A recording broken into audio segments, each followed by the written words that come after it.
संघर्ष ही जीवन है। जो मुस्कुरा रहा है उसे दर्द ने पाला होगा, जो चल रहा है उसके पाँव में छाला होगा। बिना संघर्ष के इंसान चमक नहीं सकता, जो जलेगा उसी दिए में उजाला होगा।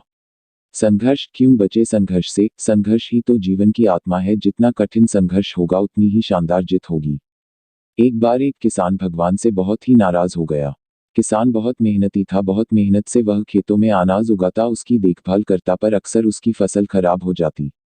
कभी सूखा पड़ जाता, कभी बाढ़ आ जाती, कभी तेज धूप, कभी आंधी, कोई न कोई कारण बन ही जाता कि उसकी फसल खराब हो जाती। एक दिन वह किसान गुस्से में आसमान की ओर देखकर भगवान से कहा, हे ईश्वर, आपको लोग सर्वज्ञाता मानते हैं कि आप सब जानते हैं। कहते हैं कि आपके इच्छा के बिना एक भी पत्ता नहीं हिलता। पर मुझे तो लगता है कि आप छोटी सी छोटी बात भी नहीं जानते। आपको तो ये भी नहीं पता कि खेत बाड़ी कैसे करते हैं। अगर आप जानते होते तो हर समय जो बाढ़, आंधी और तूफान आते हैं वो कभी नहीं आते। आप नहीं जानते कि कितना नुकसान उठाना पड़ता है हम किसानों को। यदि आप मेरे हाथ में यह शक्ति दे दे कि जैसा मैं चाहूँ वैसा मैं मौसम कर दूँ, फिर आप देखना मैं अन्य के भंडार लगा दूंगा।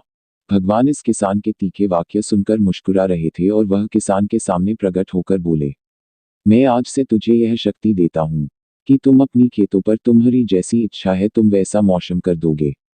मैं बिल्कुल भी दखल नहीं दूंगा। तुम्हारी इच्छा से सब कुछ होगा। किसान बहुत खुश हो गया। किसान ने गेहूं की फसल अपनी खेतों में बोई। जब उसे लगा कि खेतों को धूप चाहिए तो खेतों को धूप मिले। जब पानी बरसना चाहिए तभी पानी बरसा।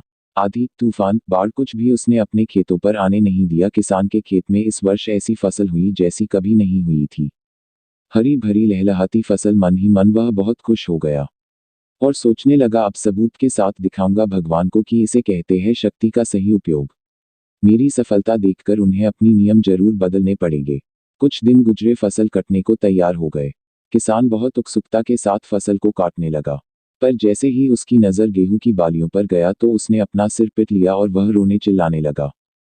गेहूं की एक भी बाली के अंदर गेहूं का दाना नहीं था, सारी बालियां अंदर से खाली थी।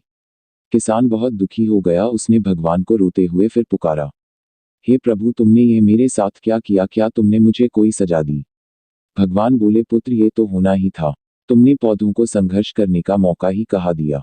ना तो तुमने उन्हें आंधियों से जूझने दिया, ना तेज बारिश से सहने दिया और ना ही धूप में तपने दिया। एक भी चुनौती का सामना तुमने उन्हें नहीं करने दिया। इसीलिए सारे पौधे अंदर से खोखले रह गए।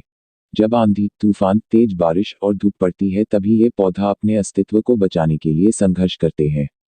और इसी संघर्ष से एक बल पैदा होता है जिसमें शक्ति होती है, ऊर्जा होती है। और यही ऊर्जा पूर्ति तेरे गेहूं के दानों की तरह जो नहीं फूटी, तूने उन्हें कठिन परिस्थितियों से गुजरने ही नहीं दिया जहां उनके अस्तित्व का जन्म होता। सारे बालियां इसीलिए खाली है, इसमें एक भी गेहूं का दाना इसलिए नहीं है क्योंकि तुमने अपने पौधों को संघर्ष कराया ही नहीं। याद रखिए, स्वर्ण में सवर्णीय आभात तभी आती है जब वह आग में तपने, गलने और हथौड़े से पीटने जैसे संघर्षों से गुजरता है। कोयले का टुकड़ा हीरा तभी बनता है जब वह उच्च दाब और उच्च ताप की मुश्किल परिस्थितियों से गुजरता है। इसी तरह यदि हमारी जिंदगी में कोई संघर्ष ही ना हो, कोई चुनौती ही ना हो, तो हम भी गेहूं की बालियों की तरह खोखले रह जाएंगे, कोई अस्तित्व नहीं होगा हमारा। विपरीत परिस्थितियां, चुनौतियां, समस्याएं हमें और अधिक निखारती है। यदि जीवन में कठिन परिस्थितियां और चुनौतियां आए तो घबराना मत, बल्कि सामना करना। विश्वास करना कि आप और अधिक निखर जाओगे और अधिक मजबूत बन जाओगे। किसी ने कितना सही कहा है, जिंदगी जीना आसान नहीं होता, बिना संघर्ष कोई महान नहीं होता, जब तक ना पड़े हथौड़े की चोट तब तक पत्थर भी भगवान नहीं होता। राधे राधे। अगर आप हमारे चैनल पर पहली बार आए हैं तो कृपया हमारे चैनल को सब्सक्राइब करें, सपोर्ट करें। धन्यवाद।